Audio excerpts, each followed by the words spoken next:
So let's rewind it back to the first fight. Why don't we? Usyk versus Dubois 1, the first fight.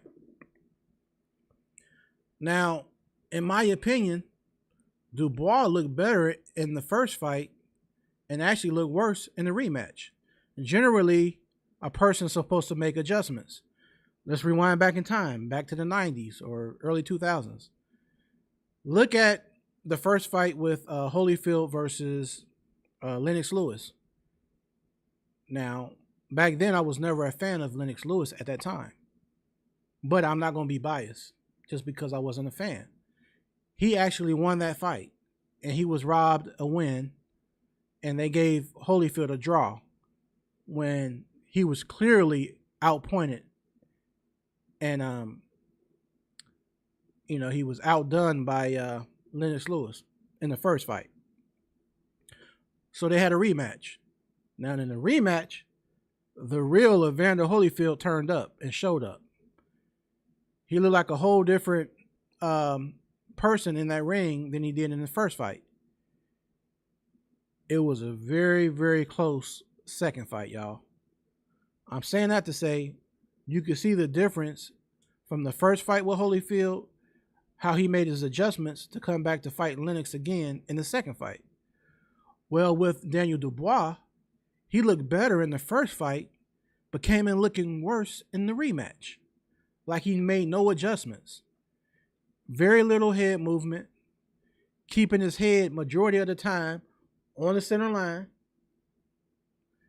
And then he was winging too many punches. He was overextending his punches. Relying too much on power and not enough on the precision and the fundamentals of punch delivery. A lot of times he was throwing shots so much that if he didn't connect on Usyk, his body would be way over here because he's missing the punch. He's twisting way over here. And when he was doing that, he was met by counter punches. Usyk is a phenomenal master at the art of counter punching. He's fast on his feet, of course. He has hand speed. He throws combinations. He's southpaw. He has power in his left hand because that's his power hand. And as a consequence, Dubois felt every fabric of the punch that came from Usyk.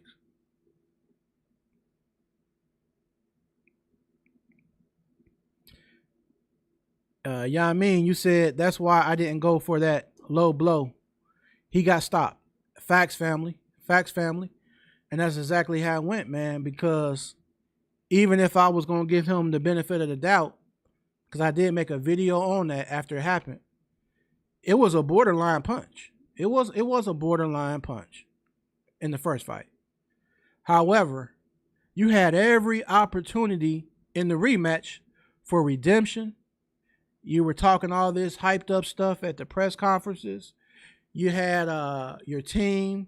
You had the trainer, Don Charles, calling Usyk a cheater, and then even going so far to talk about his religion.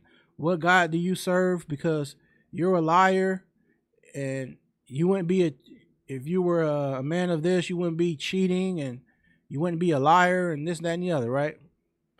So they done made all these things up to take away the shine of the win of Usyk in the first fight, in which in the end, Usyk was stopped.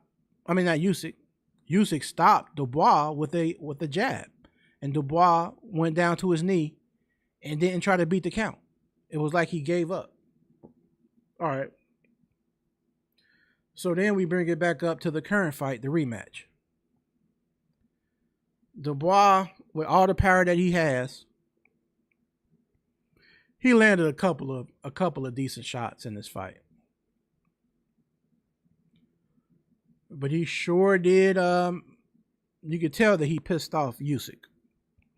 that everything they were doing, calling Usyk a cheater and him alleging that he punched him, that he wasn't punched low. Well, in this rematch, y'all, and you can see the pictures on the slide up there, y'all. Usyk normally turns up, round 4, 5, 6. He'll start to slowly pick up the pace, and then he starts to turn all the way up. Not in this time. Not in this fight. He started off dictating the pace, finding his rhythm, setting the tone. He just showed the levels, man. Usyk showed the levels and the difference on a elite fighter versus a fighter who's just not on that elite level. And Dubois is not. He showed Dubois is not an elite fighter. Sure, he has power. Sure, he has youth. But that meant nothing last night when it came to those two locking horns in the ring. The combination that Usyk, this is the first combination. The first combination that Usyk threw, man, it probably was 3 or 4 punches real fast. And he drops Dubois. Dubois does get up the first time. But then they start to go back and forth a little bit. Dubois throws that lazy punch. I think it was a right hand. And as he throws his right hand, Usyk times him with a left hook. And that left hook was so fast, it caught Dubois flush on his chin and sent him to the canvas for the second time. And he didn't beat the count. It was a knockout. But if you look at the body language of Dubois, in my opinion, it was almost like he didn't want no more. Like he knew. He almost went into that fight like he didn't want it. I think he lost the battle before he even stepped in the ring. I think Dubois had already mentally lost the fight, in my strong opinion, before he even stepped in the ring against Usyk. Now, I did a video about a week ago talking about this fight prior. And what I was saying in that was that basically I edged Usyk to win. I edged Usyk to be victorious, in which he did end up being. But I just really felt strongly that it was going to go to the scorecards. I felt like regardless of what happened, that Dubois was going to get off that canvas and keep fighting until the point that he couldn't no more. But it's almost like he gave up. Like he just didn't want anymore. Like he went down and he was thinking in his mind, like, man, I don't want to get up. He about to destroy me. That was the energy I got from Daniel Dubois. And I have to go back after this segment tonight and go watch his interview after the loss. Because I don't know if Dubois did an interview or not. But I just wonder what he has to say about his knockout loss. And a good point was made to my guy. Shout outs to Counterpunch Boxing News on YouTube. Shout outs to Kurt DeVille. He had made a video and he kind of was saying how, which it made sense. We always say how styles make fights, right? So it's not a knock. Okay, basically, Dubois beating AJ was not the type of fight that prepares you to beat Usyk. The way Usyk fights and the way Anthony Joshua fight are way two different styles. That's like AJ fighting Dubois, which he did fight him at one point, but fighting him in preparation to fight a Usyk. I think it would have made more sense, like Kurt DeVille was saying, instead of going for Usyk right now, Dubois should have went for Joseph Parker, the guy that he pulled out the fight from initially because he was sick or injured. Dubois should have fought Joseph Parker just to see what level he was at. Because you're fighting Parker, a guy you know who's going to move around, a guy who got good footwork, a guy who got a good recovery, a guy that you know that he doesn't quit. He's going to fight 12 rounds unless you actually knock him out. You would have to literally do like Joe Joyce did. And even in that fight, they were saying that Joseph Parker may have had the flu or he fought kind of ill, but he still went 11 rounds with Joe, the Juggernaut Joyce. Yeah, I mean, you said he sure did. You're 100% correct. I appreciate that, bro. Michael Ware, what's good, man?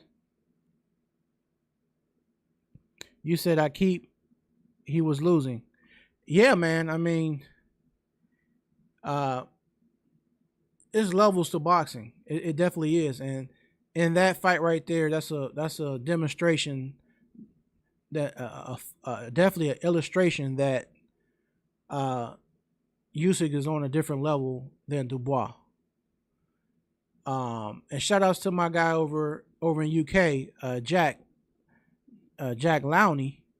We had a discussion earlier, sending messages through Messenger on FB, and he feels like Dubois can still, like reign at the top of the division.